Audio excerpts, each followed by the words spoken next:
राधे राधे। कैसे हैं आप सब? आप सभी को नवरात्रि की बहुत बहुत शुभकामनाएं। आज हम नवरात्रि का पहला दिन माँ शैलपुत्री की व्रत कथा का श्रवण करेंगे। जय माँ शैलपुत्री। चैत्र नवरात्रि का पहला दिन माँ दुर्गा के शैलपुत्री स्वरूप को समर्पित है। इस दिन घट स्थापना और विधिवत पूजा अर्चना की जाती है। ऐसा करने से व्यक्ति को माँ शैलपुत्री की कृपा प्राप्त होती है। धार्मिक मान्यता के अनुसार इस दिन माँ शैलपुत्री की व्रत कथा पढ़ने तथा सुनने से व्यक्ति की सभी इच्छाएं पूरी होती हैं। नवरात्रि के पहले दिन में माँ शैलपुत्री की पूजा की जाती है। माँ शैलपुत्री का स्वरूप बेहद सौम्य है। माँ बैल पर सवार है और उनके दाहिने हाथ में त्रिशूल और बाएं हाथ में कमल का फूल है। माँ शैलपुत्री को पर्वतराज हिमालय की पुत्री माना जाता है। मान्यता है कि माँ अपने भक्तों की सभी मनोकामनाएं पूरी करती है और साधक के मूलाधार चक्र को जागृत करने में मदद करती है। मूलाधार चक्र हमारे शरीर में ऊर्जा का केंद्र है, जो हमें स्थिरता और सुरक्षा प्रदान करता है।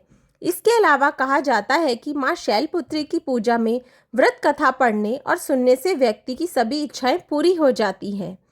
पौराणिक कथा के अनुसार माँ शैलपुत्री राजा दक्ष प्रजापति की पुत्री थी, जिनका नाम सती था। उनका विवाह भगवान शिव से हुआ था, लेकिन राजा दक्ष प्रजापति नहीं चाहते थे कि उनकी पुत्री का विवाह शिवजी से हो, जिसकी वजह से वह अपनी पुत्री सती और भगवान शिव से नाराज रहते थे। एक बार प्रजापति दक्ष ने यज्ञ करवाने का फैसला किया। इसके लिए उन्होंने सभी देवताओं को निमंत्रण भेज दिया। अपनी पुत्री सती और दामाद भगवान शिव को नहीं बुलाया।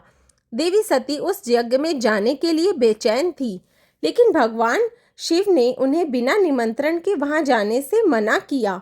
लेकिन सती माता नहीं मानी और अपनी हठ पर अड़ी रही।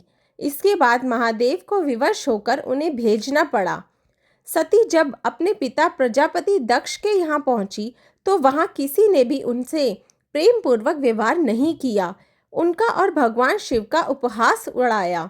इस व्यवहार से देवी सती बहुत आहत हुई। वो अपने पति का अपमान बर्दाश्त नहीं कर पाई और क्रोधवश वहां स्थित यज्ञ कुंड में बैठ गई।